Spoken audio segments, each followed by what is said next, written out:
Selamat datang di Perjalanan Sang Jenius bab 38. Kita lanjutkan cerita sebelumnya di mana para penduduk desa mendapatkan gaji lebih awal atas usulan dari sebelumnya. Sambil memegang koin perunggu yang berat di tangan mereka, banyak penduduk desa terduduk di tanah sambil berlinang air mata. Sebagai petani, bahkan setelah bekerja keras sepanjang tahun sekalipun, mereka tidak mungkin bisa menghasilkan banyak uang. Kalaupun ingin mencari pekerjaan di kabupaten, mereka tetap kesulitan menemukan pekerjaan yang cocok. Jika bekerja di rumah bos yang kaya, seringkali mereka hanya diberi upah makanan, bukan uang. Pekerjaan di kantor pemerintah setempat bahkan lebih mirip seperti kerja paksa. Bukan hanya tidak mendapatkan upah, mereka bahkan harus membawa makanan sendiri. Namun lihatlah sekarang, setelah bekerja hanya beberapa hari untuk Wira, mereka bisa menghasilkan sejumlah besar koin perunggu. Ini memang kelalaianku, ucap Wira. Untung saja Paman Hasan yang mengingatkan. Wira tersenyum. Kalau bukan karena Paman Hasan mengingatkan, malam ini kita pasti tidak jadi membagikan gaji. Oleh karena itu, kalau ada masalah, semua orang harus semua orang harus mengemukakannya agar kita bisa mencari solusi bersama. Para penduduk desa dengan cepat menganggukkan kepala dengan semangat. Mereka sepenuhnya termotivasi oleh perkataan Wira. Wira tersenyum dan berkata, "Lalu siapa berikutnya yang mau usul?" Aku. Para penduduk desa saling berebut untuk berbicara. Wira menunjuk salah satu pemuda lalu berkata, "Baiklah Danur, coba kau katakan apa usulmu." Aku. Dia terbata-bata karena grogi. Pemuda bernama Danur berdiri sambil menggaruk-garuk kepalanya dengan gelisah. Setelah beberapa saat dia berkata dengan malu-malu, "Kak Wira, aku belum kepikiran. Tolong beri aku waktu lagi." Wah, para penduduk desa tertawa terpenggal-penggal melihatnya. Wira pun tertawa dan mengomel, "Awas kamu, masih belum ada usul kok masuk ke depan."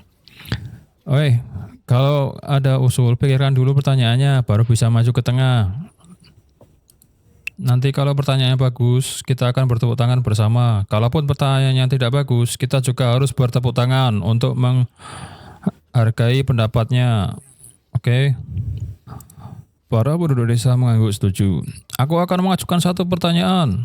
Herman maju dengan ke hadapan semua orang dengan wajah yang memerah. "Wira, dalam 5 hari sejak dibentuknya tim penangkap ikan, aku melihat bahwa rumput tuton kita semakin lama semakin sedikit. Aku perkirakan dalam setengah bulan lagi, desa kita akan kehabisan rumput itu. Apa yang bisa kita lakukan untuk mengatasi itu?"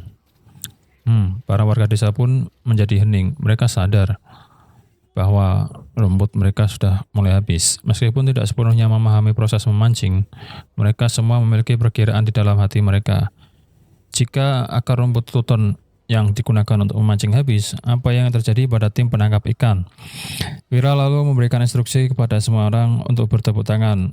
"Ini adalah pertanyaan penting. Bertepuk tangan semua." Para warga desa bertepuk tangan dengan antusias. Detak jantung Herman semakin cepat saat dia melihat orang-orang di sekelilingnya. Dia merasakan semangat yang sangat membara. Dalam 28 tahun hidupnya di Dusun Darmadi, dia belum pernah mendapatkan sorakan semeriah ini. Wira pun berkata, "Rumput di satu desa memang terbatas, tetapi ada banyak desa di sekitar kita." Wira tersenyum lalu berkata, "Tim yang dulu mencabut rumput tuton akan kita ubah menjadi tim yang bertugas untuk membeli rumputnya. Kita beli saja rumput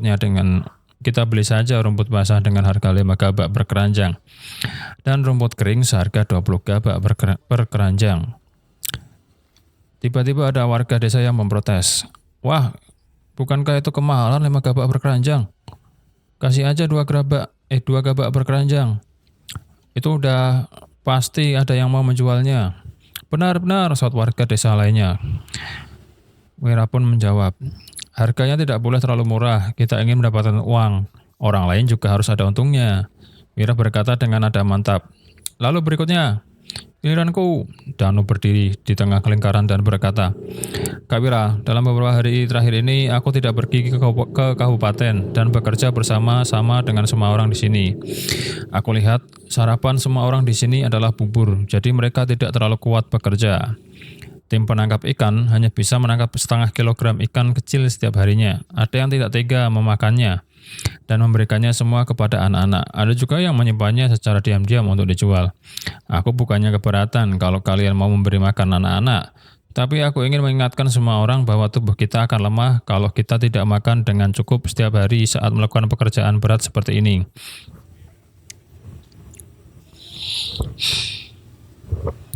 Banyak warga desa yang menunduk seraya melihat tangan dan kaki mereka yang kurus kerontang. Semua orang sentak terdiam. Meskipun mereka telah bergabung dengan tim penangkap ikan dan mendapatkan gaji setiap bulan, tetap saja tidak ada yang berani makan dengan leluasa. Mereka takut bahwa suatu saat nanti kalau tidak bisa menangkap ikan lagi, mereka tidak akan mendapatkan gaji. Jadi semua orang tetap saja hidup dengan pas-pasan. Wira pun memimpin dengan tepuk tangan. Usulan dari Danu sangat penting. Tepuk tangan untuk dari warga desa tidak begitu antusias. Danu tahu bahwa usulannya telah menyinggung beberapa orang, tetapi dia sudah mempersiapkan diri secara mental.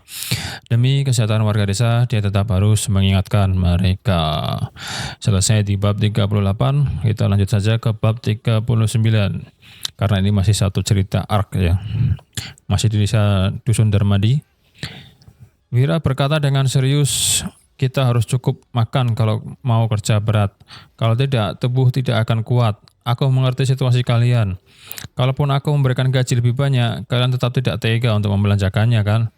Semua warga desa tersenyum canggung. Hal ini sangat sering terjadi di desa. Meskipun menghasilkan pendapatan lebih dalam sebulan, mereka tetap saja akan hidup hemat. Bahkan di rumah bos kaya sekalipun, mereka hanya makan secukupnya. Tidak ada yang berani makan makanan mewah setiap hari.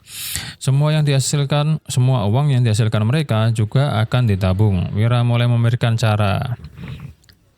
Jadi gaji dan bonus kalian akan tetap sama. Kalian juga tetap akan menerima ikan. Tim penangkap ikan juga akan mengeluarkan uang untuk mendirikan sebuah kantin.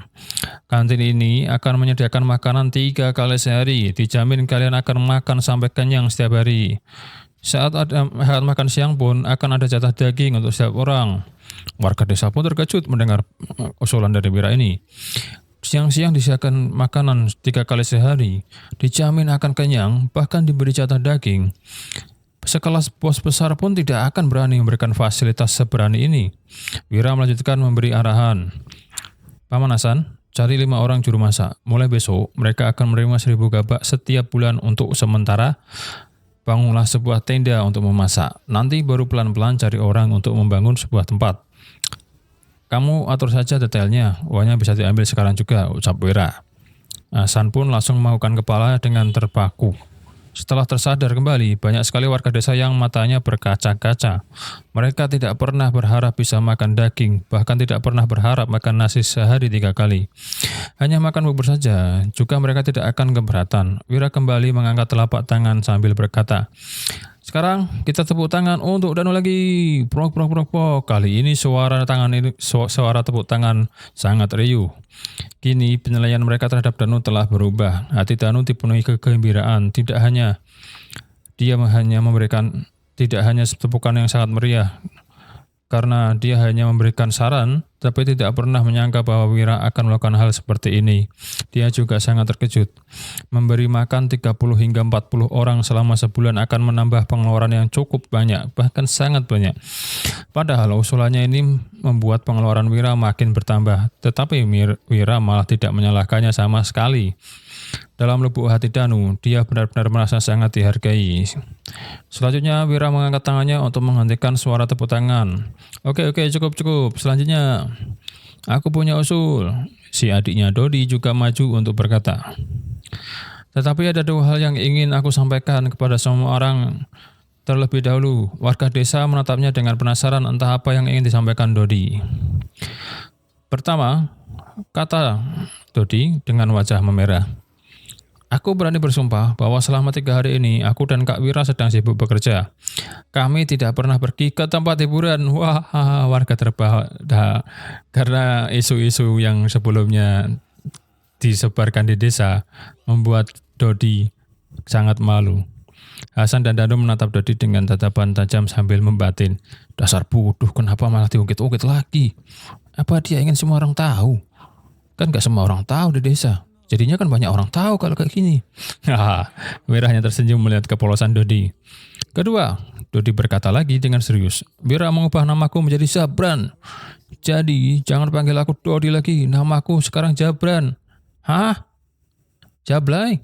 Jalan? Zamroni? Kenapa aneh sekali namanya? Semua penduduk desa keheranan. Itu nama yang modern, kalian saja yang tidak tahu tren. Dodi beralih ke topik yang lebih serius. Hal yang aku ajukan ini sangat penting ketika tim penjual ikan pulang pergi ke kabupaten setiap hari. Mereka harus menempuh perjalanan sejauh 40 km saat pulang. Mereka bisa bergantian naik mobil karena kondisi mobil sudah kosong. Tapi tetap saja mereka harus berjalan sekitar 10 km. Berarti dalam satu hari mereka harus berjalan sejauh 50 km bolak-balik. Menempuh perjalanan panjang dalam waktu lama akan membuat kaki kita kesakitan meskipun kita masih bisa bertahan sekarang. Tetapi kalau dilakukan dalam jangka waktu yang lama, kaki kita pasti akan menjadi bermasalah. Dodi, mana ada orang yang bekerja tidak lelah? Kami masih bisa bertahan, kata beberapa orang. Ya. Jangan merepotkan Wira lagi. Kami sudah cukup puas dengan semua ini.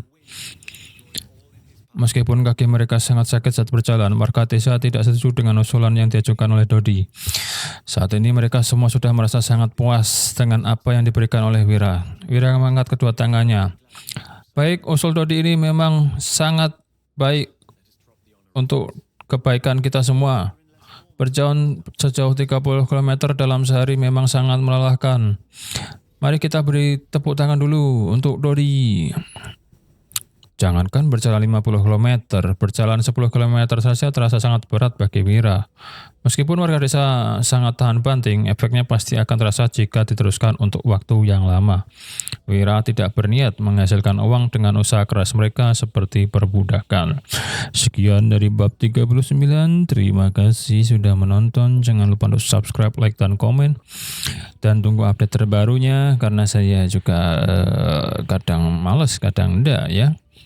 Jadi terima kasih sudah menonton sampai akhir. Jika yang menonton saya sampai akhir, mohon maaf ada ucapan-ucapan yang nggak jelas karena saya juga masih amatiran. Jadi ya maklum aja lah ya. Terima kasih, sampai jumpa.